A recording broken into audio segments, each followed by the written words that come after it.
Pinalaya sa mismong pamamahay na ipinundar ng kanyang pawis habang ang asawa at ang kabit nito ay nagdiriwang sa loob. Nang magmakaawa si Teresita para sa kaisa-isang makinilya ng kanyang ama, isang malamig na pagtalikod lamang ang iginanti ni Armand. Sa halip na maglupasay, pinunasan niya ang dugong umaagos sa kanyang pisingi. Ito na ang huling gabing luluhas siya para sa isang duwag. Paano babangon ang isang babaeng tinanggalan ng lahat? Huwag na nating palakihin ang gastos, doktor. Hindi naman siya beauty queen para kailanganin pa ng mamahaling reconstructive surgery. Sapat na ang simpleng tahi para sumara ang sugat. Ang malamig at walang awang mga salitang iyon ang unang sumalubong sa kamalayan ni Teresita bago pa man niya tuluyang maimulat ang kanyang mga mata. Ang boses na iyon ay pagmamay-ari ng lalaking pinangakuan niya ng walang hanggang pag-ibig sa harap ng altar. Naroon siya, nakaratay sa isang malamig na higaan sa ospital, habang ang kalahati ng kanyang mukha ay manhid at nababalot ng makapal na gasa. Sa halip na maramdaman ang hapdi ng kanyang ngatamong sugat mula sa matalim na yero, isang mas matalim na kirot ang bumaon sa kanyang dibdib. Habang pinakikinggan niya ang pagtawad ng kanyang asawa sa presyo ng kanyang mukha, pumasok sa kanyang isipan ang alaalang naganap lamang noong nakaraang linggo. Ibinenta niya ang kaisa-isang gintong sing-sing na pamana ng kanyang namatay na ama upang maibili lamang si Armand ng isang mamahaling relo para sa kanilang anibersaryo.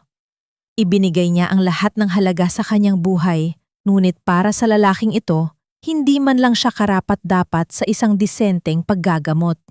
Walang luhang pumatak mula sa kanyang mga mata. Masyadong malalim ang sugat upang mabigyan ng lunas ng simpleng pag-iyak. Nakaramdam siya ng matinding pagbara sa kanyang lalamunan. Tila may isang makapal na tinik na nakabara rito at pumipigil sa kanyang paghinga. Kinuyom niya ang kanyang mga nanginginig na daliri at mahigpit na humawak sa manipis na kumot ng ospital. Naramdaman niya ang magaspang na kalyo sa kanyang sariling mga palad. Ang mga kalyong yon ay nabuo sa paglipas ng maraming taon ng pagtatahi, paglalaba at pagtatrabaho upang mapayaman. Ang lalaki ngayon ay walang pag-aalinlangang itinataboy siya na parang isang sirang kagamitan. Mula sa labas ng pintuan, umabot sa kanyang pandinig ang mga pamilyar na boses ng kababaihan. Naroon ang mahina, ngunit mapanuyang pag-uusap ng kanyang hipag na si Marites at ng kabit ng kanyang asawa na si Clarice. Ipalinis mo na agad yung kwarto niya bukas, Marites. Ayoko ng amoy. Mahirap kapag lumipat na ako doon. Ang maarte at mayabang na utos ni Clarice. Sureness, Clarice. Kanina ko pa pinatapon yung mga basahan niyang damit. Mas bagay ka talaga sa kwartong yon. Hindi yung mukhang katulong ang natutulog sa master's bedroom. Ang maligayang pagsang-ayon naman ng kanyang hipag. Ang bawat salita ay parang asidong ibinubuhos sa nagdurugong puso ni Teresita. Ang kanyang sariling bahay, ang kanyang sariling kwarto ay pinaghahatian na ng mga taong umagaw sa kanyang buhay habang siya ay nag-aagaw buhay sa ospital. Sa gitna ng kanyang pagkawasak, napansin niya ang isang madilim na sulok sa loob ng kanyang kwarto. Nakatayo roon ang kanyang biyenan na si Doña Marcela. Walang lumalabas na salita sa mga labi ng matanda, ngunit ang paningin nito ay nakapako sa anak nitong si Armand. May isang mabigat na uri ng pananahimik ang bumalot sa matanda, isang kakaibang reaksyon mula sa isang biyenang lagi ng ungguna sa pang-aapi kay Teresita. Nakita na lamang ni Teresita ang walang pag-aalinlangang pagpirma ni Armand sa isang murang waiver form na nag-aalis sa ospital ng pananagutan sa magiging hitsura ng kanyang asawa. Matapos isulat ang pangalan, tumalikod ang lalaki mula sa higaan. Hindi man lang niya tinapunan ng tingin ang asawang duguang nakaratay. Inilabas niya ang kanyang telepono at masayang sinagot ang tawag mula sa labas ng kwarto. "I'm coming, babe! Let's go home!" Ang malambing na wika ni Armand habang naglalakad palabas ng pinto. Iniwan niya si Teresita sa malamig na silid, nag-iisa at walang kalaban-laban sa mga kamay ng mga doktor na nakatayo sa kanyang tabi. Hawak ang mga matatalim na instrumentong handa nang mag-iwan ng permanenteng marka hindi lamang sa kanyang mukha, kundi pati na rin sa kanyang buong pagkatao. Hanggang kailan mananatiling nakakulong sa kaduwagan ang isang pusong sagad na sa pananakit? Ang malamig na pagpihit ng siradura ng pinto at ang paglisa ni Armand ay nag-iwan ng isang nakakabining katahimikan sa loob ng kwarto ng ospital. Ang katahimikang iyon ay tila isang malupit na makina ng oras na humila sa diwa ni Teresita, pabalik sa isang maulan at madilim na gabi sa Baguio, ang mismong gabing nag-iwan ng sugat hindi lamang sa kanyang muka, kundi maging sa kanyang kaluluwa. Walang tigil ang pagbuhos ng ulan noong gabing iyon. Tila nakikisimpat siya ang kalangitan sa namumuong bagyo sa loob ng kanilang mansyon. Basang-basa si Teresita mula sa paglilinis ng kusina nang dumating si Armand na may kasamang panauhin. Si Clarice ay nakatayo sa gitna ng kanilang sala, suot ang isang mamahaling sapatos at makapal na coat na walang bahid ng anumang dumi mula sa labas. Tinitigan ni Armand si Teresita na may pandidiri, isang tingin na ibinibigay sa isang nakakalat na basura imbes na sa isang asawa. Teresita, ilipat mo na ang mga gamit mo sa guest room ngayon din. Ang walang kagatol-gatol na utos ni Armand habang inaalis ang kanyang basang jacket. Kailangan ni Clarice ng malaking space para ilatag ang mga blueprints ng bagong project natin. Mas malaki ang master's bedroom. Doon kami magmi-meeting at doon na rin siya matutulog. Parang tinusok ng yelo ang dibdib ni Teresita. Ang master's bedroom ang kaisa-isang lugar na nagbibigay sa kanya ng ilusyong meron pa siyang karapatan sa bahay na iyon. Nang subukan niyang ipagtanggol ang kanyang sarili at makiusap na huwag siyang paalisin sa sarili niyang kwarto, isang malupit na puwersa ang nakialam. Hindi si Armand, kundi ang kanyang hipag na si Marites, na kanina pa palang nakikinig sa hagdanan. Mabilis na bumaba si Marites, nakapamewang at ang mga mata ay nanlilisik sa galit. Bakit ba ang tigas na ulo mo? Nakikitira ka na nga lang dito, ikaw pa ang nag-iinarte. Bulyaw ni Marites. Bago pa man makasagot si Teresita, mabilis na lumapit ang hipag sa isang sulok ng sala kung saan nakapatong ang pinaka-iniingatang gamit ng kanyang asawa.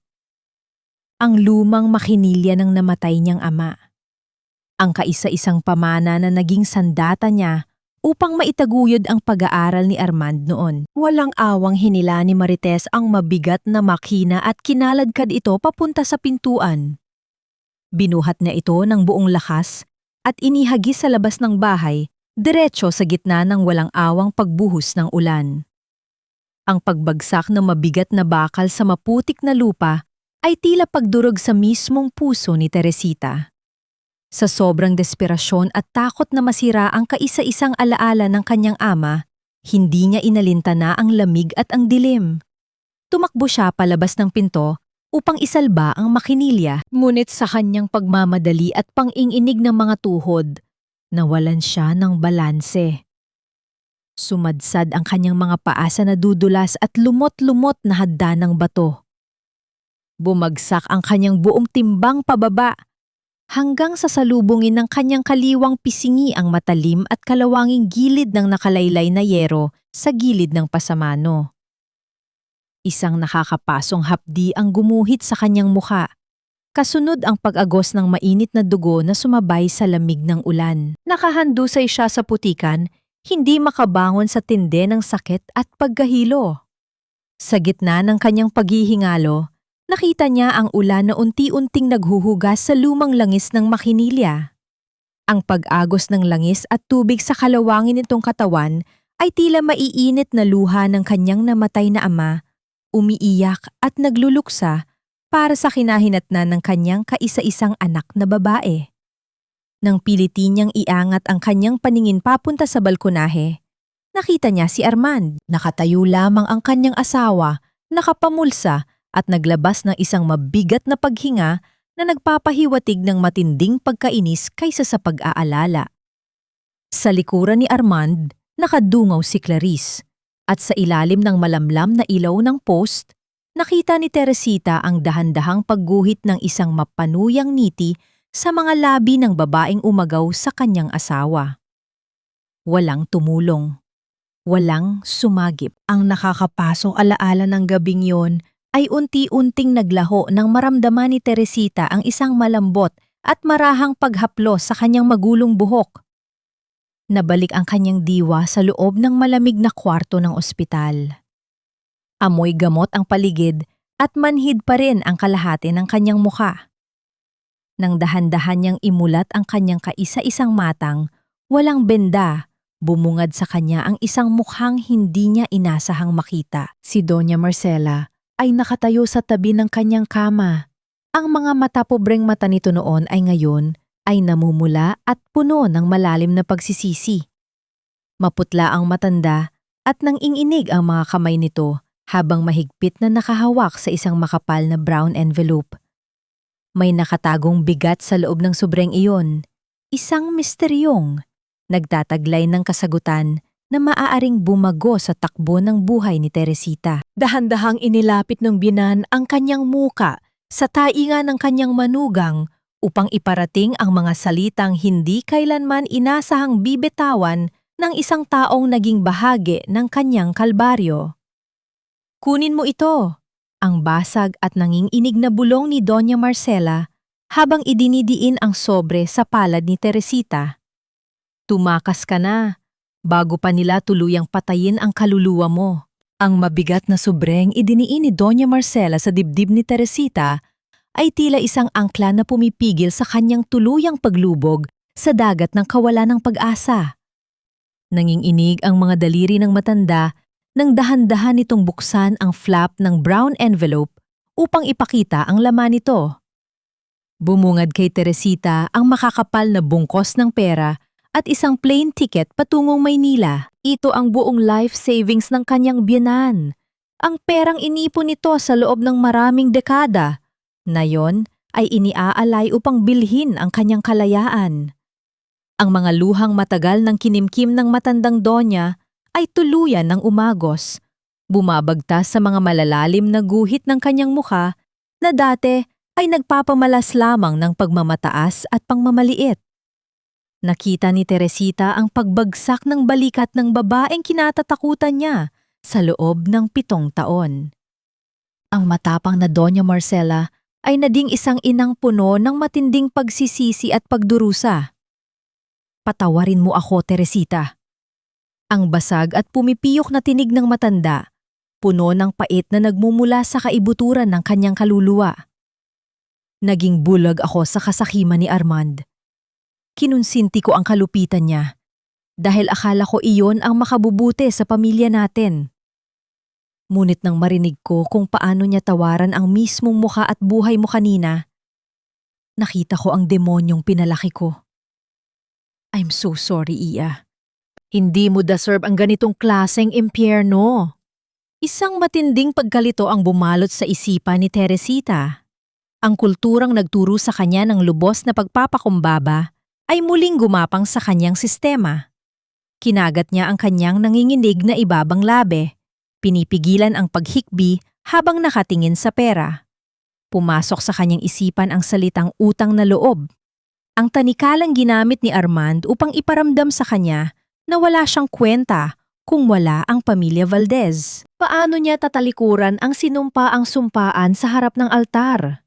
Paano niya wawasakin ang pamilyang pinilit niyang buuin gamit ang sariling dugo at pawis? "Ma, paano ang pamilya natin?" ang nag-aalangang tanong ni Teresita. Ang kanyang boses ay halos isang bulong ng isang batang takot mapalo. "Baka lalong magalit si Armand kapag nalaman niyang tinulungan ninyo ako. Utang na loob ko sa inyo ang buhay ko." Dahan-dahang iniangat ng matanda ang kanyang nangiinig na kamay. Ang magaspang nitong palad ay marahang nagpunas sa nag-iisang luha na nakawala mula sa walang bendang mata ni Teresita. Ang simpleng haplos na iyon ay nagdala ng isang uri ng init na hindi kailanman naramdaman ni Teresita sa loob ng mansyon ng mga Valdez. Ang init ng tunay na pagkalinga ng isang ina. "Listen to me." Ang mariin, ngunit mapagmahal na utos ni Doña Marcela habang mahigpit na hinahawakan ang mga balikat ng manugang, pilit na pinupukaw ang natutulog na pagmamalaki nito. Hindi utang na loob ang magpaalipin sa demonyo. Ibinigay mo na ang lahat sa anak ko, pati ang kaisa-isang alaala ng tatay mo. Wala ka ng utang kahit kanino. Kausap ko na ang isang lumang kakilala sa Maynila. Isang doktor na hindi titingin sa peklat mo, kundi sa halaga ng puso mo. Siya ang maghihintay sa iyo doon. Mula sa isang malaking paper bag, inilabas ng matanda ang isang malinis na uniforme ng nurse na kanyang lihim na binili. Ang paghuhubad ni Teresita sa manipis na damit ng ospital at ang pagbibihis ng uniforme ay tila naging isang ritual ng pagtatapon sa kanyang dating pagkatao. Bawat pagbutones niya sa puting kasuotan ay pagbabalik ng kaunting lakas sa kanyang mga nanginginig na binti. Itinago niya ang kanyang mukha sa ilalim ng isang surgical mask at ibinaba ang suot na cap upang takpan ang mga benda sa kanyang noo. Sa huling pagkakataon, niyakap niya ng mahigpit ang kanyang biyenan, isang yakap ng pagpapatawad at pasasalamat bago siya tuluyang lumabas ng kwarto.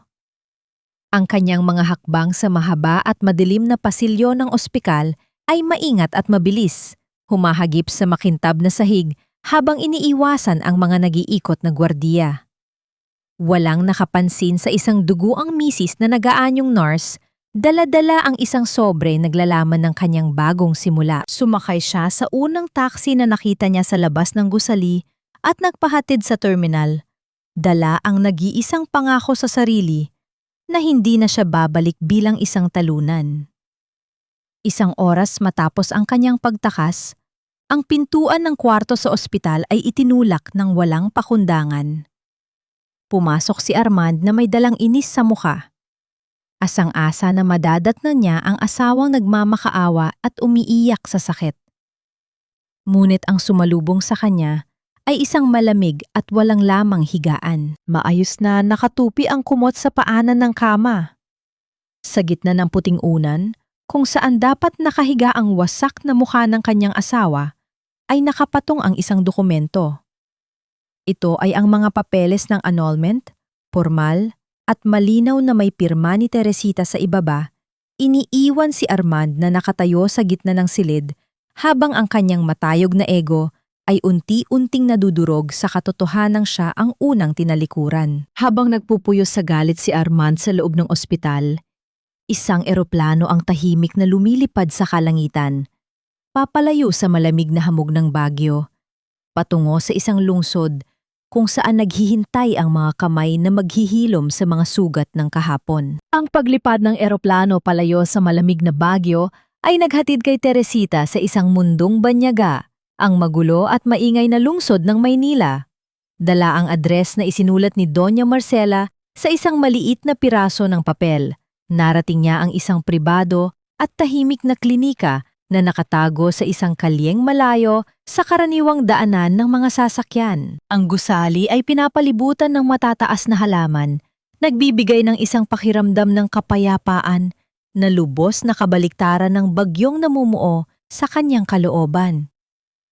Habang naglalakad papasok sa malinis at malamig na labi, mahigpit na nakayuko si Teresita. Ang suot niyang malapad na sombrero ay halos tumatakip na sa kanyang buong mukha. Bawat hakbang niya ay mabigat, tila ba dala-dala niya ang kahihiyan ng buong mundo sa kanyang mga balikat. Pakiramdam niya ay isa siyang kriminal na nagtatago. Isang halimaw na hindi karapat-dapat makita ng sinuman. Isang lalaking nakasuot ng malinis na puting Amerikana ang marahang lumapit sa kanya. Ang kanyang tindig ay propesyonal at ang kanyang mga mata ay nagtataglay ng isang uri ng katalinuhan at kalmadong pag-unawa. Siya si Dr. Nathaniel Corazon. Walang bakas ng pagkabigla o pandidiri sa kanyang mukha nang makita niya ang makapal na gasa at ang mga pasa sa paligid ng mata ni Teresita. Sa halip, isang magalang na ngiti ang sumilay sa kanyang mga labi. Mrs. Alvarado, I'm Dr. Corazon. Kanina pa po kita hinihintay. Halika, samahan mo ako sa aking opisina. Ang kanyang boses ay malumanay, ngunit puno ng awtoridad. Isang tinig na nagbibigay ng kapanatagan sa isang kaluluwang matagal nang hindi nakaramdam ng anumang uri ng kapayapaan. Tahimik na sumunod si Teresita. Sa loob ng opisina, Maingat siyang umupo sa isang malambot na silya, nananatiling nakayuko at mahigpit na hawak ang laylayan ng kanyang damit. Maari ko bang makita? Ang marahang tanong ni Nathaniel tumutukoy sa kanyang sugat. Isang matinding panginginig ang gumapang sa buong katawan ni Teresita. Dahan-dahan, gamit ang mga nanginginig na daliri, inangat niya ang kanyang kamay upang tanggalin ang sombrero. Kasabay nito, hinanda niya ang kanyang sarili para sa inaasahang reaksyon, ang pag-iwas ng tingin, ang bahagyang pagkangiwi ng labi, ang awang nakakainsulto. Ngunit wala sa mga iyon ang nangyari. Maingat na inalis ni Dr. Nathaniel ang pansamantalang benda na nakatakip sa kanyang pisingi. Ang paningin niya ay nakapako sa malalim at hindi pantay na hiwa. Matagal siyang nanahimik, hindi upang suriin ang kapangitan nito, kundi upang pag-aralan ang lawak ng pinsala. Nang magsalita siya, ang kanyang mga salita ay hindi tungkol sa peklat. Napakalakas ng katawan mo para malagpasan ang ganito kalaking trauma. Ang kalmadong wika niya. Ang kanyang mga mata ay puno ng propesyonal na paghanga. Ang sugat ay maghihilo, Mrs. Alvarado. Ang mahalaga ay ang tibay ng loob na ipinakita mo para manatiling buhay. Ang mga salitang iyon ang tuluyang bumasag sa pader na matagal nang itinayo ni Teresita sa paligid ng kanyang puso. Sa unang pagkakataon sa loob ng maraming taon, sa harap ng isang estranjero, bumuhos ang mga luhang matagal na niyang kinimkim. Hindi ito isang maingay na paghagulgol, kundi isang tahimik at malalim na pag-iyak na nagmumula sa kaibuturan ng kanyang wasak na pagkatao. Yumugyog ang kanyang mga balikat sa bawat paghikbi. Inilalabas ang lahat ng sakit, pang-aapi at kahihiyang tiniis niya sa loob ng 7 taon. Hindi siya sinubukang patahanin o yakapin ni Nathaniel. Umupo lamang ito sa silyang nasa kanyang tabi at tahimik na nag-abot ng isang malinis at puting panyo. Hinayaan niya si Teresita na ilabas ang lahat na parang isang doktor na nagbibigay ng pahintulot sa kanyang pasyente na maramdaman ang sakit bago simulan ang paggagamot. Nang bahagyang humupa ang kanyang pag-iyak, napansin ni Nathaniel ang mga kamay ni Teresita na nakakuyom sa kanyang kandungan. Ang mga palad nito ay puno ng magaspang at makapal na kalyo, mga marka ng walang tigil na pagtatrabaho. Dahan-dahan niyang itinuro ito. Ang mga kamay na yan, ang mahinang wika niya, ay pambuo ng mga obra, hindi pang-alipin. Sa simpleng pangungusap na yon, naramdaman ni Teresita ang isang bagay na matagal na niyang kinalimutan. Ang kanyang sariling halaga. Pagkatapos ng katahimikan, inilatag ni Nathaniel ang kanyang plano. Hindi ito tungkol sa pagbabalik sa dati niyang mukha, kundi sa pagbibigay sa kanya ng lakas ng loob na humarap sa mundo ng may dignidad. Ito ay isang bagong simula. Lumipas ang ilang buwan ng masusing operasyon at pagpapagaling. Bawat araw ay isang laban sa pagitan ng sakit at pag-asa. Sa buong panahong iyon, si Nathaniel ay naging higit pa sa isang doktor. Siya ay naging isang tapat na kaibigan na matyagang nakikinig sa mga kwento ng kanyang nakaraan. At sa bawat pag-uusap nila tungkol sa pagtataksil, napapansin ni Teresita ang isang panandaliang paglungkot sa mga mata ng doktor. Isang misteryong nagpapahiwatig na mayroon din itong sariling mga peklat na hindi nakikita ng mata. Isang umaga, dinala siya ni Nathaniel sa harap ng isang malaking salamin. Ang kanyang mukha ay nababalot pa rin ng huling sapin ng benda. Ang tanging nakikita lamang ay ang kanyang mga mata, na puno ng pinaghalong takot at pananabik. Hawak ni Nathaniel ang dulo ng puting gasa. Ang kanyang mga kamay ay kalmado at sigurado. "Handa ka na ba, Teresita?" Tanong niya. Ang kanyang boses ay isang marahang bulong ng panghihikayat. Humugot ng isang malalim na hininga si Teresita bago dahan-dahang tumango, ipinipikit ang kanyang mga mata. Naghahanda na harapin ang babaeng makikita niya sa salamin sa unang pagkakataon. Dahan-dahang hinila ni Dr. Nathaniel ang huling sapin ng benda. Ang malamlam na liwanag ng araw na sumilip mula sa bintana ay tila nagbigay ng isang malambot na ilaw sa kanyang mukha. Sa pagkalas ng puting tela, bumungad kay Teresita ang kanyang refleksyon sa salamin. Ang peklat ay naroon pa rin. Hindi ito tuluyang nawala. Ngunit manipis na lamang ito, tila isang pinangguhit na nagbibigay ng kakaibang karakter sa kanyang kaliwang pisingi. Hindi na ito isang malalim na hiwa, kundi isang eleganteng kurba na nagpapahiwatig ng isang kwento ng kaligtasan. Inaasahan ni Teresita na makaramdam ng matinding kalungkutan o pagkainis. Ngunit wala sa mga iyon ang dumating. Sa halip, isang malalim na kapanatagan ang bumalot sa kanyang kalooban. Hindi na siya ang babaeng kinahiya ang kanyang sariling muka. Ang peklat na yon ay hindi na marka ng kahihiyan, kundi isang selyo ng kanyang pagpupunyagi. Ito ang tanda ng kanyang laban, ang ebidensya ng kanyang muling pagkabuhay. Sa unang pagkakataon, tinitigan niya ang kanyang sarili ng walang paghuhusga. Sa loob ng ilang araw, masiggasig na tinapos ni Teresita ang lahat ng legal na proseso para sa kanyang annulment. Ang apelidong Valdez, na nagdala lamang sa kanya ng sakit at kahihiyan, ay pinalitan niya ng Alvarado. Ito ang apelido ng kanyang ama, ang apelidong nagpapaalala sa kanya ng kanyang ugat at ng kanyang pagkatao. Sa loob ng kanyang maliit na apartment, bumili siya ng isang simpleng sewing kit, isang maleta ng mga sinulid, karayom, at isang bagong gunting. Mula sa pinakamaliit na hakbang, muling sisimulan niya ang pagbuo ng kanyang kinabukasan. Ang tunog ng makhinilya na muling umandar sa kanyang kwarto ay nagsimula ng bagong kabanata ng kanyang buhay, isang himig ng pag-asa na matagal nang nawala. Samantala, sa malamig na Baguio, si Clarice ay tuluyan ng umakto bilang may bahay sa mansyon ng mga Valdez. Ang kanyang presensya ay tila isang lason na dahan-dahang lumalaganap sa buong pamamahay. Sa harap ni Armand, ipinapakita niya ang isang marangal at propesyonal na imahe. Ngunit sa likod ng mga nakasarang pinto, lihim niyang dinoktor ang mga financial records ng kumpanya. Bawat resibo, bawat invoice, ay maingat niyang binabago upang magsilbing kanyang sariling personal na piggy bank. Si Marites, ang kanyang hipag, ay patuloy sa kanyang walang awang paggastos. Bawat linggo, may bagong mamahaling bag o alahas na dumadating sa mansyon, binibili gamit ang credit card ng kumpanya. Wala siyang pakialam sa pinagmulan ng pera, basta't mayroon siyang maipagyayabang sa kanyang mga kaibigan. Ang mansyon na dating masaya ngunit maingay sa gulo ni Teresita ay ngayon ay tahimik na. Ngunit puno ng lumalalang amoy ng bulok na kasakiman.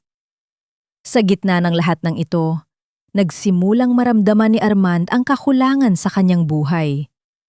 Ang mga papeles ay nakatambak sa opisina, ang mga schedule ay magulo, at ang kanyang personal na buhay ay isang malaking gulo. Noon, tahimik na inaayos ni Teresita ang lahat ng maliliit na detalye.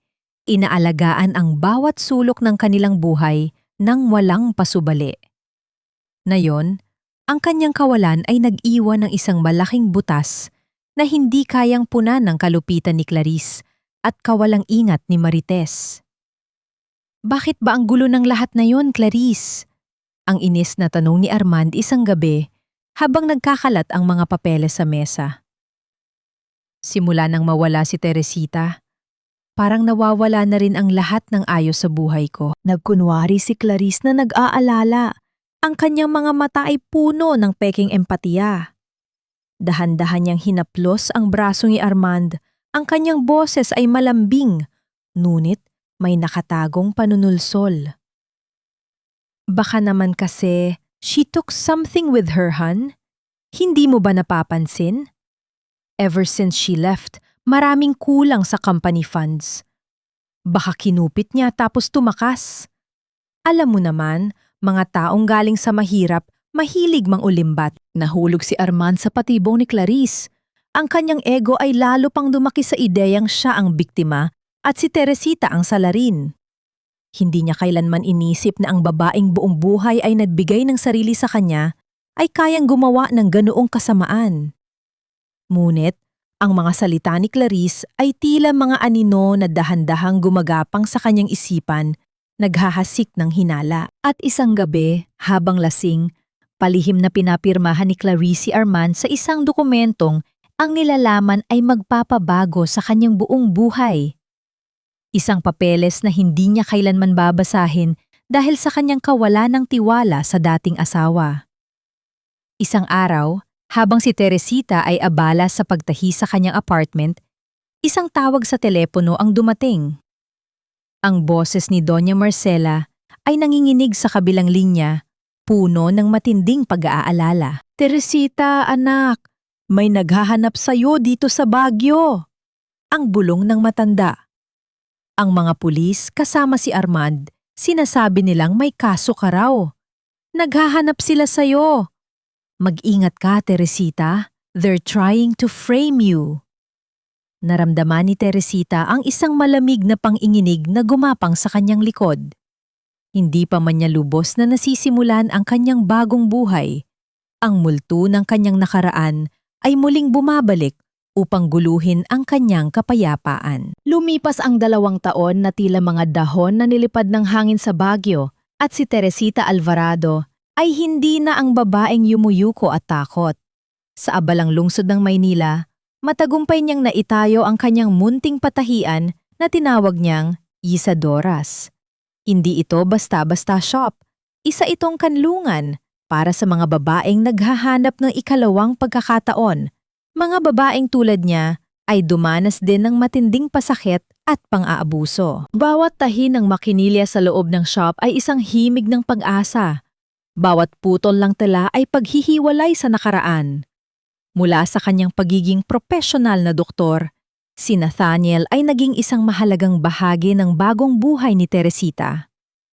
Sa tuwing natatapos ang kanyang duty sa ospital, regular siyang dumadalaw sa Isadoras. Dala-dala ang simpleng paboritong ensaymada ni Teresita o ang isang mainit na kape na ipinipilit niyang ibili. Ang kanyang presensya ay tila isang payapang simoy ng hangin, walang pilit, walang hinala. Ang bawat sulyap niya kay Teresita ay puno ng paggalang at isang tahimik na paghanga na tila nagtatanong kung bakit nagawa ng isang tao na saktan ang isang ganito kagandang kaluluwa. Isang hapon, inabutan sila ng isang malakas na pagbuhos ng ulan. Ang tunog ng paghampas ng mga patak ng ulan sa bubong ay naghatid ng isang uri ng kapayapaan sa loob ng shop. Sinara ni Teresita ang kanyang shop at inalok si Nathaniel ng isang mainit na tsaa habang naghihintay na humupa ang ulan. Ngunit sa halip na umalis, niyaya siya ng doktor na samahan siya sa paglalakad. "Kaya pa ba ng balikat mo ang payong, Dok?" Ang nagbibiro, ngunit may kilig na tanong ni Teresita. Ang kanyang boses ay tila isang malambing na bulong. Naglakad sila sa gitna ng ulan, sa ilalim ng iisang payong na tila nagiging isang maliit na mundo para sa kanilang dalawa. Walang mali siya sa pagitan nila. Puro pag-iingat lamang at isang uri ng pangakong walang salita. Ang kanyang kalahating balikat ay basa dahil mas pinili niyang silungan ng buo si Teresita. Ang init ng kanyang katawan ay marahang gumagapang sa lamig ng hangin, isang paalala na mayroong isang taong handang magsilbing kanlungan niya. Naramdaman ni Teresita ang lamig na unti-unting gumagapang sa kanyang mga bisig. Hindi niya namalaya na marahan siyang sumandal sa braso ni Nathaniel. Sa bawat pagdikit ng kanilang mga balat, naramdaman niya ang bilis ng tibok ng puso ng doktor. Isang matamis na kaba ang bumalot sa kanyang dibdib. Isang pakiramdam na matagal nang nawala sa kanyang buhay. Dahan-dahang inayos ni Nathaniel ang takas na buhok sa mukha ni Teresita. Ang kanyang mga daliri ay marahang dumampi sa manipis na peklat na minsan ito ikinahiya. Walang pag-aalangan, walang pandidiri, kundi isang malalim na pagtanggap at pagpapahalaga. Sa mga sandaling iyon, hindi na niya nakita ang peklat sa kanyang mukha, kundi ang babaeng lumaban at muling bumangon. Naramdaman niya ang isang pagmamahal na higit pa sa pisikal. Isang pagmamahal na naghihilom ng mga sugat na hindi nakikita. Ngunit ang kapayapaan na yon ay hindi nagtagal. Sa sumunod na araw, isang tawag ang dumating sa Isadoras mula sa isang VIP client. Isang malaking order para sa isang engagement gown mula raw sa Baguio. Ang nakatagdang appointment ay nagdala ng isang kaba sa puso ni Teresita. Ngunit pinilit niyang balewalain yon. Naniniwala siyang tapos na siya sa kanyang nakaraan. Dumating ang araw ng appointment. Ikinasa na ng mga tauhan ni Teresita ang mga sukatang gagamitin, ang mga telang mamahalin, at ang mga disenyong pagpipilian. Ang pintuan ng butik ay dahan-dahang bumukas. Isang matangkad na babae ang pumasok, nakasuot ng malaking sunglasses na halos tumatakip sa kanyang kalahating muka at may malakas na pabango na nagpaiwan sa hangin. Ang kanyang tindig ay puno ng pagmamataas at ang kanyang mga galaw ay tila nag-aanyong isang donya. Nang marahan niyang tanggalin ang kanyang sunglasses, ang mga mata ng isang tauhan ni Teresita ay nanlaki sa gulat. Ang gunting na hawak nito ay kumalas mula sa kanyang nanginginig na mga daliri at bumagsak sa sahig. Ang tunog nito ay tila isang senyales ng panganib. Ang babaeng naglakad papasok na may ngiting mapanukso ay walang iba kundi si Clarice. Ang pagbagsak ng gunting mula sa kamay ng isang tauhan ay tila isang senyales ng pagdating ng bagyo. Nagbabalita ng isang engkwentrong matagal nang hindi inasahan ni Teresita. Ang babaeng pumasok sa Isadoras ay si Clarice, ang kabit ng kanyang dating asawa. Ang arkitektong ginamit ang kanyang ganda at talino upang durugin ang buhay ni Teresita. Nakatalikod si Teresita sa harap ng isang manikin, abala sa pag-aayos ng pinakabagong disenyo ng kanyang engagement gown. Ang kanyang buhok ay maikli at elegante, at ang kanyang tindig ay puno ng kumpiyansa, malayo sa babaeng nakayuko at walang boses na matagal nang kinilala ni Clarice. Dahil dito, hindi siya agad namukhaan ng dating kaaway. "I need the most extravagant engagement gown you have." Ang mayabang na wika ni Clarice. Ang kanyang boses ay matinis at puno ng pagmamalaki. "I'm getting married to Armand Valdez. I want something that will make everyone gasp. Something to prove I belong to the elite, not some cheap dress that looks like it came from a garage sale." Ang kanyang mga salita ay tila matalim na karayom na tumusok sa puso ni Teresita. Ngunit nanatili itong kalmado. Hindi siya humarap agad. Sa halip, marahan niyang itinapos ang pag-aayos sa tela. Naramdaman niya ang matinding pagkainis na gumagapang sa kanyang dibdib. Ngunit, mas malakas ang kanyang determinasyon na harapin ang babae hindi bilang isang biktima, kundi bilang isang matagumpay na negosyante. Lang dahan-dahan siyang humarap, nakita ni Clarice ang muka ni Teresita. Ang mga mata ng arkitekta ay nanlaki sa gulat. Ang kanyang mukha ay biglang namutla. Tila nakakita ng isang multo mula sa nakaraan. Ngunit ang gulat na iyon ay mabilis na pinalitan ng isang pilit na ngiti at pagmamayabang. Ang kanyang sariling mekanismo ng pagtatanggol. "Well, well, well. Look who it is." Ang mapanuyang wika ni Clarice. Sinubukang maliitin si Teresita. "So, you finally decided to open your own karinderya for clothes? Fitting, actually. You always did belong in the kitchen or in some small dusty corner." Ang mga matatalim na salitang iyon ay hindi na tumagos sa balat ni Teresita. Ang kanyang puso ay matagal nang nakaligtas sa mga lason na inihagis ni Clarice. Sa halip na sumagot ng may galit, kalmadong kinuha ni Teresita ang isang tape measure mula sa kanyang gilid. Lumapit siya kay Clarice nang may propesyonal na ngiti. Ang kanyang mga mata ay nanatiling kalmado, ngunit may nakatagong kapangyarihan. "Kung gusto mo ng disenteng gown, kailangan kong kunin ang sukat mo." Ang wika ni Teresita. Ang kanyang boses ay puno ng propesyonalismo. Ibinaba ni Teresita ang tape measure at ipinalibot ito sa leeg ni Clarice. Bahagya itong hinigpitan.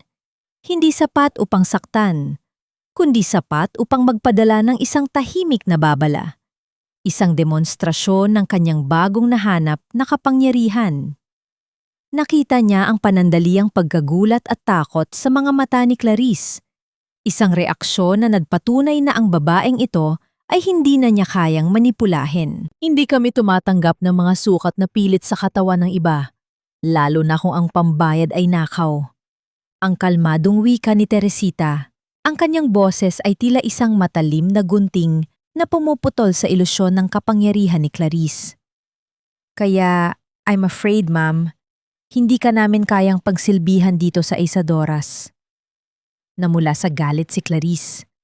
Hindi niya matanggap ang pagtanggi at ang mga salitang nagpapahiwatig ng kanyang pagiging magnanakaw. Ang kanyang mga mata ay nanlilisik sa inis at ang kanyang mga kamay ay nanginghinig.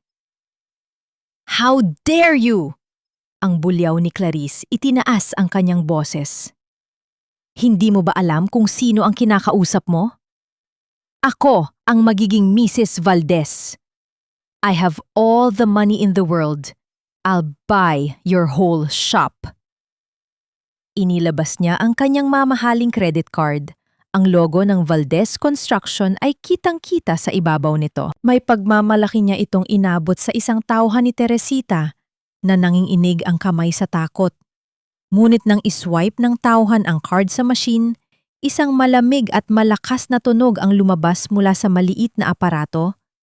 Declined. Muling inulit ang proseso. Ngunit parehong resulta ang lumabas. Ang pagkamayabang sa mukha ni Clarice ay dahan-dahang naglaho. Napalitan ng isang matinding pagkahiya at pagkabigla. Hindi niya maunawaan kung bakit nangyari yon. Gayong, hawak niya ang lahat ng pondo ng kumpanya. Ngunit bago pa man niya lubos na maunawaan ang sitwasyon, isang tawag ang dumating sa kanyang cellphone. Ang kanyang mukha ay namutla ng tuluyan habang binabasa ang text message sa screen. Isang mensaheng naglalaman ng isang nakakagimbal na balita. Ang mga awtoridad ay nasa opisina na ng Valdez Construction. Naghahanap ng mga ebidensya ng pandaraya. Ang text message sa telepono ni Clarice ay tila isang nakakabingi na hudyat ng pantatapos ng kanyang paghahari. Sa loob ng Valdez Construction, sinalakay ng mga awtoridad ang opisina, nagkakalat ang mga papeles at naghahanap ng ebidensya ng malawakang pandaraya. Ang mga pekeng kontrata na maingat na inihanda ni Clarice gamit ang pekeng pirma ni Armand ay unti-unting nabubunyag.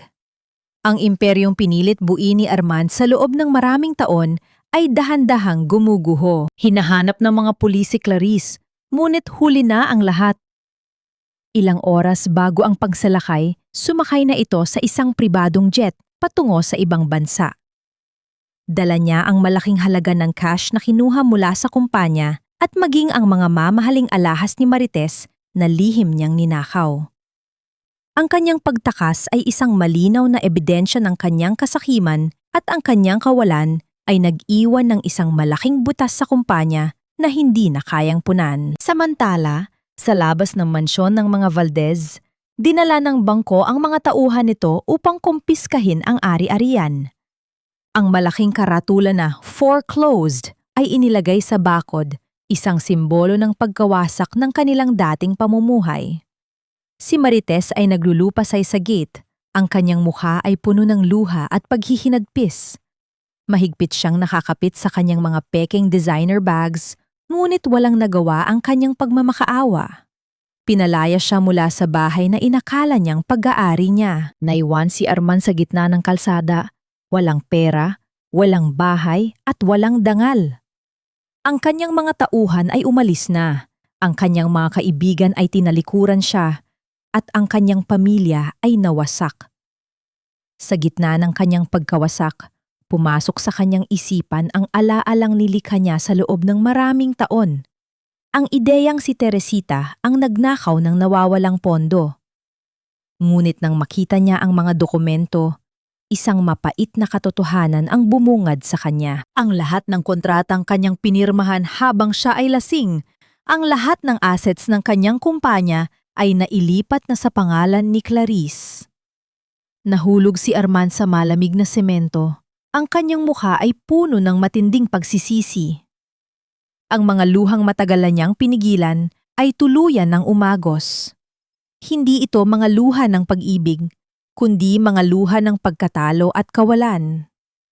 Ang lalaking minsang nagmamay-ari ng lahat ay ngayon ay walang-wala. Ni hindi siya marunong magluto ng instant noodles at ang kanyang tiyan ay kumakalam sa gutom. Sa kanyang bulsa, naramdaman niya ang isang lumang pitaka. Nang buksan niya ito, nakita niya ang isang lumang calling card ni Teresita, kasama ang address ng kanyang shop sa Maynila. Ang pag-asa ay muling sumilay sa kanyang mga mata. Isang desperadong pag-asa na muling makabalik sa kanyang dating asawa. Samantala, sa isang maliit na apartment sa Baguio, si Doña Marcela ay tahimik na nakaupo sa harap ng bintana, pinagmamasdan ang mga ulap na dahan-dahang gumagapang sa kalangitan.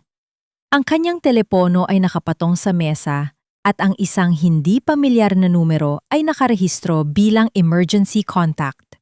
Siya ang lihim na nagpadala ng tip sa mga otoridad, isang tip na nagpahinto sa pagtakas ni Clarice at naglantad sa lahat ng kanyang pandaraya. Ang kanyang desisyon ay isang pagbabayad sa kanyang mga kasalanan, isang pagpapakita ng tunay na pagmamahal sa kanyang manugang na matagal na niyang pinahirapan. Hindi na nag-aksaya ng oras si Armand. Bit-bit ang kanyang huling pag-asa. Sumakay siya sa unang bus na nakita niya, patungo sa Maynila. Ang kanyang mukha ay puno ng desperasyon at isang uri ng pangako na muling kukunin ang kung ano ang inakala niyang kanya. Determinado siyang gamitin ang utang na loob at ang awa upang piliting balikan siya ni Teresita at sagipin siya sa kanyang utang. Ang malamig na usok ng bus na lumabas sa kanyang likuran ay tila isang senyales ng pagdating ng isang bagyo na muling gugulo sa kapayapaan ni Teresita. Isang malamig na umaga sa Baguio, ang hamog ay marahang bumabalot sa mga puno ng pino at sa mga lumang bahay sa gilid ng bundok. Si Teresita Alvarado, kasama si Dr. Nathaniel Corazon, ay bumalik sa lusod ng kanyang mga alaala. Hindi na siya ang babaeng kinakabahan at takot. Ang kanyang tindig ay puno ng kumpiyansa at ang kanyang mga mata ay nagpapakita ng isang uri ng kapayapaan na matagal lang nawala sa kanyang buhay. Narito sila upang tingnan ang isang malaking pwesto para sa expansion ng Esadoras, ang kanyang lumalaking negosyo. Habang naglalakad sila sa sementadong daan, nadaanan nila ang lumang mansyon ng mga Valdez. Ang dating marangyang tahanan ay ngayon ay may malaking karatula na foreclosed na nakasabit sa tarangkahan, tila isang selyo ng pagkawasak. Ang bakod ay kalawangin na, ang mga halaman ay ligaw na, at ang buong gusali ay tila isang multo ng nakaraan. Walang naramdaman si Teresita kundi kaluwagan, isang pakiramdam ng laya na matagal na niyang pinangarap. Ang bahay na iyon ay hindi na bahagi ng kanyang kinabukasan. Ang kanilang susunod na hinto ay sa isang maliit ngunit maaliwalas na apartment sa gilid ng lungsod. Sinalubong sila ni Doña Marcela na may malaking ngiti sa kanyang labi. Ang matandang Donya ay tila bumalik sa kanyang dating sigla, malayo sa babaeng puno ng pait at kalungkutan. Niyakap niya ng mahigpit si Teresita. Ang kanyang mga mata ay puno ng pagmamahal at paghanga. Anak, masaya ako na nakita ko na ang tunay mong ngiti. Ang wika ni Doña Marcela, ang kanyang boses ay puno ng pagmamalaki. Buti na lang at tumakas ka. Kung hindi, baka hindi ka na nakatayo ng ganito katatag na yon. Nagkwentuhan sila ng matagal, puno ng tawanan at mga kwento ng kanilang mga karanasan. Habang naglalakad sila sa Session Road, ang puso ni Teresita ay puno ng kagalakan. Ngunit ang kapayapaan na yon ay panandalian lamang. Sa isang abalang sulok ng kalsada, nakita niya ang isang pamilyar na figura, si Armand. Gusgusin, payat, at ang kanyang mga mata ay puno ng desperasyon. Malayo siya sa lalaking matangkad at mayabang na minsang kinasal kay Teresita. Ang kanyang mga damit ay gusot at ang kanyang buhok ay magulo. Ngunit kahit sa kanyang pinakamasamang kalagayan, namukhaan pa rin niya si Teresita. Nagbago na ang tindig ng dating asawa. Ang kanyang buhok ay maikli at elegante. At ang kanyang mga mata ay kumikinang sa kumpiyansa, malayo sa babaeng dating nakayuko sa kusina. Teresita! Ang malakas na sigaw ni Armand. Ang kanyang boses ay nanginginig. Mabilis siyang humarang sa daanan. Ang kanyang mga braso ay nakabuka, tila isang pulubi na humihingi ng limos. Salamat sa Diyos at nakita kita. Please, balikan mo na ako. Na-miss na kita, babe. Alam ko, nagkamali ako. Pero mahal pa rin kita. Ang kanyang mga salita ay puno ng pagmamakaawa. Pilit na ibinabalik ang mga matatamis na salita noong sila ay nagsisimula pa lamang. Ngunit sa mata ni Teresita, wala ng pag-ibig, kundi pandidire. Walang naniniwala sa pagpapanggap ni Armand.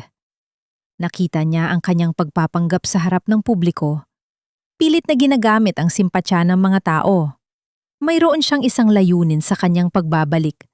Hindi ang pag-ibig, kundi ang pera. Sinububukan ni Armand na lumuhod sa gitna ng kalsada.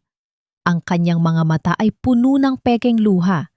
Pilit na pinapaniwala ang mga tao sa paligid na siya ang biktima. Ngunit sa likuran ni Teresita, tahimik na nakamasid si Dr. Nathaniel Corazon. Ang kanyang mga mata ay nakapako kay Armand.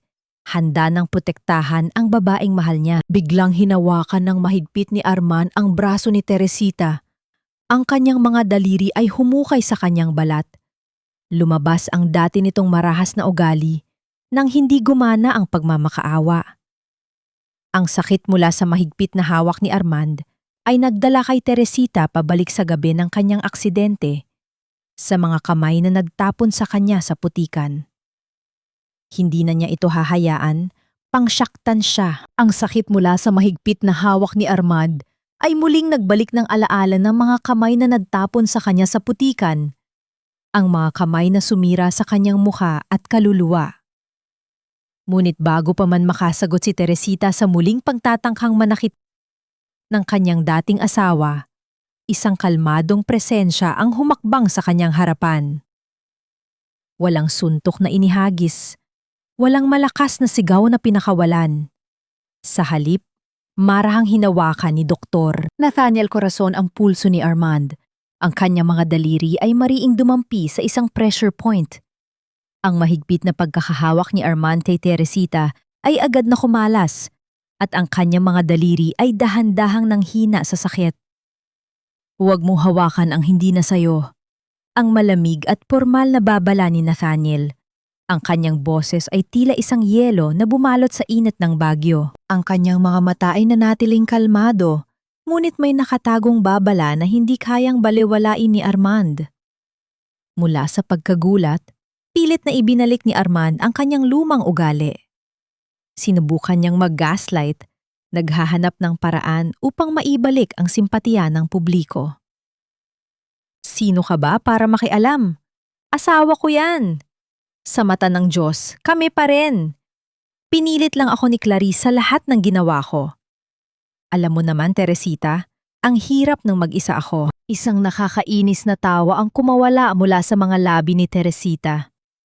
Ang pagtawang iyon ay puno ng pait, ngunit may taglay na kalayaan. Pinigilan niya si Nathaniel na tuluyang sagutin ang kanyang dating asawa. Nais niyang siya mismo ang magtapos ng kabanatang ito. Hinarap niya si Armand. Ang kanyang mga mata ay hindi na puno ng takot, kundi ng isang matinding pagpapasya.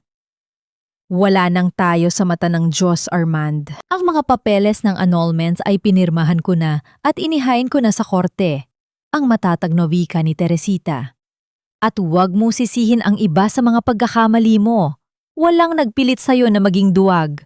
Wala ring nagpilit sa'yo na talikuran ako. Ang utang na loob ko sa pamilyang ito ay matagal nang nabayaran ng sarili kong dugo, pawis at mga luha.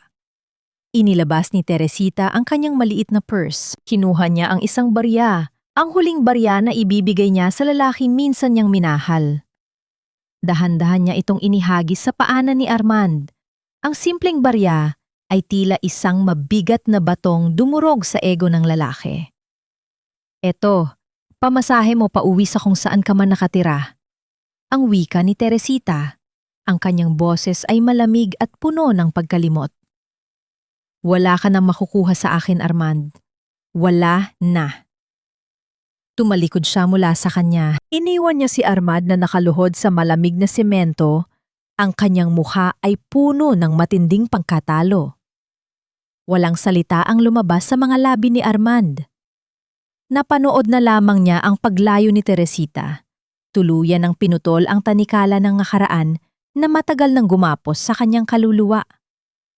Ito ang kanyang pagpapalaya. Ito ang kanyang huling pagtulong. Habang naglalakad palayo si Teresita, dahan-dahang kinuha ni Nathaniel ang kanyang nanginginig na kamay. Ang init ng palad ni Nathaniel laban sa malamig na hangin ng Bagyo ay tila isang pangako ng proteksyon, isang paalala na hindi na siya mag-iisa. Hihilahin ba siya pabalik ng pag-ibig na yon? O hahayaan niya ang kanyang sarili na tuluyang lumaya? Ang init ng palad ni Nathaniel laban sa malamig na hangin ng Bagyo ay tila isang pangako na humihila kay Teresita palayo sa anino ng kanyang nakaraan. Nagpatiyanod siya sa paghatak ng kamay ng doktor, lumayo sa kalsadang binabalot ng desperasyon ni Armand. Dinala siya ni Nathaniel sa isang liblib na view deck kung saan tanaw ang kumot ng hamog na marahang bumabalot sa luntiang kabundukan ng Bagyo. Ang tanawing iyon ay tila isang pagpipinta ng kapayapaan na unti-unting naghuhugas sa kanyang kalooban mula sa alikabok ng kanyang pinagdaanan. Humugot si Teresita ng isang napakalalim na hininga, ang hiningang 7 taon niyang kinimkim. Sa bawat paglabas ng hangin mula sa kanyang baga, tila isinasama niya ang bawat butil ng sakit, galit at pagkabigo. Unti-unting umagos ang mga luha mula sa kanyang mga mata. Hindi ito mga luha ng lungkot, kundi ng ginhawa, ng laya, ng isang mabigat na pasanin na sa wakas ay bumitiw na sa kanyang mga balikat. Yumugyog ang kanyang buong katawan sa paghikbi, ngunit sa pagkakataong ito, ang bawat patak ng luha ay naglilinis, hindi nagpapadilim. Marahang lumapit si Nathaniel mula sa kanyang likuran. Hindi siya nagsalita. Tanging, ang init ng kanyang presensya ang naramdaman ni Teresita. Ipinatong niya ang kanyang baba sa balikat ni Teresita, ang kanyang mga braso ay dahan-dahang yumakap sa baywang ng babae, nagbibigay ng isang mahigpit, ngunit mapagkalingang yakap laban sa malamig na hangin. Ang init ng kanyang katawan ay dumaloy kay Teresita. Isang blanket ng seguridad na nagbibigay katiyakan na siya ay ligtas at pinapahalagahan. Ang paghinga ni Nathaniel ay naging ritmo ng kapayapaan sa tenga ni Teresita. Sa mga sandaling iyon, walang salitang kailangan. Tanging ang daloy ng damdamin ang naguugnay sa kanilang dalawa. Nang bahagyang humupa ang kanyang pag-iyak, marahang humarap si Teresita. Ang kanyang mga mata ay nanatiling namumula, ngunit may isang bagong ningning ng pag-asa. Tinitigan niya si Nathaniel, ang lalaking hindi kailanman nagtanong tungkol sa kanyang nakaraan, kundi tumulong sa kanya na buuin ang kanyang kinabukasan. Teresita, ang malumanay na wika ni Nathaniel, ang kanyang mga mata ay puno ng pagmamahal at pag-unawa. Hindi ko ipipilit ang sarili ko sa iyo. Hihintayin kita. Hihintayin ko kung kailan ka handa. Basta tandaan mo, narito ako, naghihintay. Isang matamis na ngiti ang sumilay sa mga labi ni Teresita. Isang ngiting totoo at nagmumula sa kaibuturan ng kanyang bagong silang na kaluluwa. Dahan-dahan niyang idinampi ang kanyang ulo sa dibdib ng doktor. Naramdaman niya ang tahimik at regular na ritmo ng puso nito. Isang puso na hindi siya kailanman sasaktan. Isang puso na magiging kanlungan niya sa bawat pagsubok. Ang sinad ng araw na tumago sa hamog ay marahang bumalot sa kanilang dalawa, tumama sa piklat sa mukha ni Teresita na nagmukhang isang gintong marka ng tagumpay kaysa sa isang kapansanan. Ang amoy ng pino at ang kapayapaan ng Bagyo ay yumakap sa kanila, nagsisilbing saksi sa isang pag-ibig na nagmula sa abo ng nakaraan, ngayon ay muling nabuhay ng may bagong hugis at bagong pag-asa. Walang malakas na pagtatapos, tanging isang mapayapang paglubog ng araw na nagpapahiwatig ng simula ng isang bagong umaga. Isang taon ang lumipas at ang Yasadoras ay lumago mula sa isang munting patahian tungo sa isang kilalang butik sa Maynila. Ang bawat disenyo ni Teresita ay tila nagtataglay ng isang kwento. Kwento ng pagbangon, pag-asa at pagpapalaya.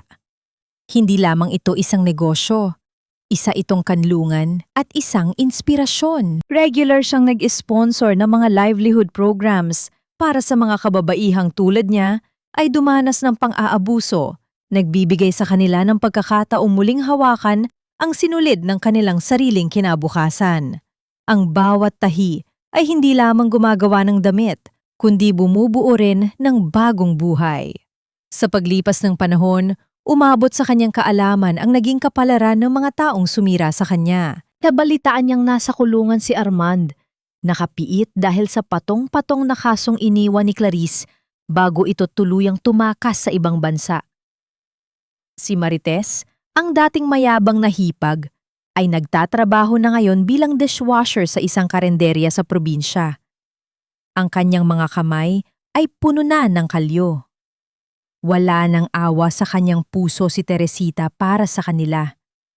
Tinanggap niya na yon ang bunga ng kanilang mga desisyon, ang sukli ng kanilang mga kasalanan. Ang kanyang pagpapatawad sa kanila ay hindi ang pagbibigay ng isa pang pagkakataon, kundi ang pagkalimot, ang pagpili na wag na silang bigyan pa ng lugar sa kanyang puso at isipan. Isang hapon, habang abala si Teresita sa pag-aayos ng mga tela, marahang bumukas ang pinto ng kanyang shop.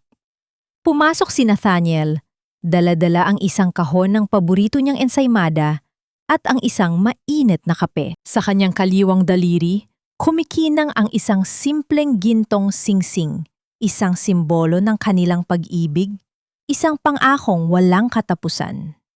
Ang kanyang mga mata ay puno ng pagmamahal at paghanga, at sa bawat sulyap niya kay Teresita, ramdam ang kanyang pagmamalaki sa babaeng pinakasalan niya. Ang kanilang pagmamahalan ay hindi nagsimula sa isang engkwentro, kundi sa malalim na pagkakaibigan at paghilom ng mga sugat. Humarap si Teresita sa isang salamin sa loob ng kanyang shop. Tinitigan ang kanyang refleksyon. Hindi na niya nakita ang peklat na minsan ay nagpahina sa kanya, kundi isang babaeng puno ng lakas, dignidad at pagmamalaki. Naunawaan niya na ang tunay na pagpapatawad ay hindi ang pagbibigay ng isa pang pagkakataon sa mga taong nanakit sa'yo. Hindi ang pagbalik sa nakaraan na puno ng sakit. Sa halip, ito ay ang pagpapalaya sa sariling puso mula sa tanikalan ng galit at puot, ang pagbibigay ng pahintulot sa sarili na makatanggap ng pag-ibig na tama, totoo at nararapat. Ang kapayapaan na kanyang naramdaman ay hindi nagmula sa paghihigante, kundi sa pagtanggap sa kanyang sarili at sa pagmamahal na kanyang natagpuan. Ang mga sugat ng kahapon ay naging mga marka ng tagumpay at ang bawat pahina ng kanyang buhay ay muling isinulat ng may bagong pag-asa.